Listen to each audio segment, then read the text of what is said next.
Mga boss, idol, panibagong araw na may panibagong video at balita na naman ang ating tatalakayin ngayon. Tara na at talakayan natin dito ang balitang desidido na ang front office ng Warriors sa pag-acquire kay Alex Caruso ng Chicago Bulls. Kung inyong ang matatandaan, matagal na nga itong gustong makuha ni Coach Steve Kerr na magsisilbing isa sa mga haligi ng kanilang depensa sa backcourt.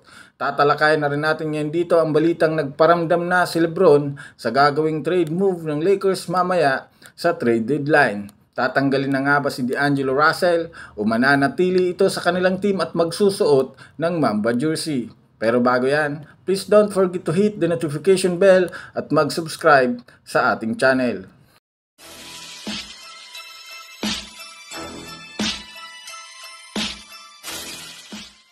Tara na at unahin natin dito mga boss, idol, ang balita sa Golden State Warriors.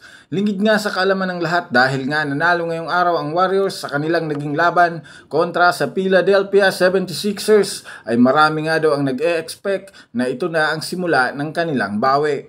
Pero syempre hindi pa rin naman nga natin yan masasabi dahil ang nakalaban nga nila ngayong team ay hindi naman kumpleto sa pagkawala ni Joel Embiid. Kaya naman dahil dyan ay medyo malabo pa rin manalo sa mga susunod na araw ang team na ito. Dagdag pa nga dyan mga boss, idol, ni Charles Barkley, naniniwala nga daw siya na kung sakaling hindi gumawa ng trade move, ang Warriors malamang sa malamang ay magkakatotoo dito ang naging prediksyon ng Basketball Reference at ESPN at 26% lamang talaga ang playoffs contention ng team na ito. Kahit man nga nanalo sila ngayong araw, hindi pa rin naman natin maikakaila na tanging trade lamang ang best option upang makaahon sila sa Purok 12.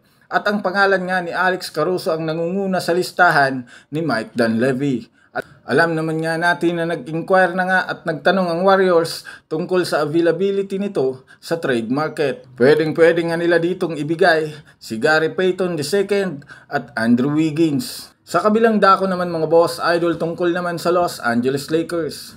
Medyo tahimik nga ngayon sa trade talks si Rob Pelinka. Dahil na rin naman siguro sa ipinapakita ni D'Angelo Russell ang kanyang tunay na laruan. Nagbago nga dito ang isipan ng kanilang general manager. Bukod nga sa katotohanan na maganda pa naman ang pwesto nila ngayon, mas lumalabas na rin naman ang rhythm at chemistry ngayon ng kanilang kupunan. Kung ikukumpara nga natin ang first 53 games ng Lakers last season, mas nag-improve nga ngayon ang kanilang record.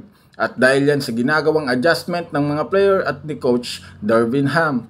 Dagdag pa nga dyan mga boss, idol, dahil na rin naman sa sinabi ni LeBron sa kanyang mga teammates sa pamamagitan ng pag-post niya ng Hourglass, ito na nga ang naging turning point nila.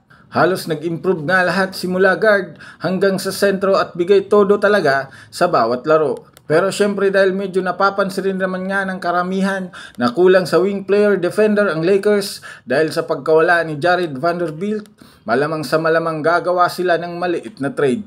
Target nga ngayon ng Lakers na magkaroon ng isang 3-and-D player dahil hindi nga nila magamit si Gabe Vincent dahil sa injury. Kaya naman asahan na natin na maililipat si Gabe Vincent sa ibang team.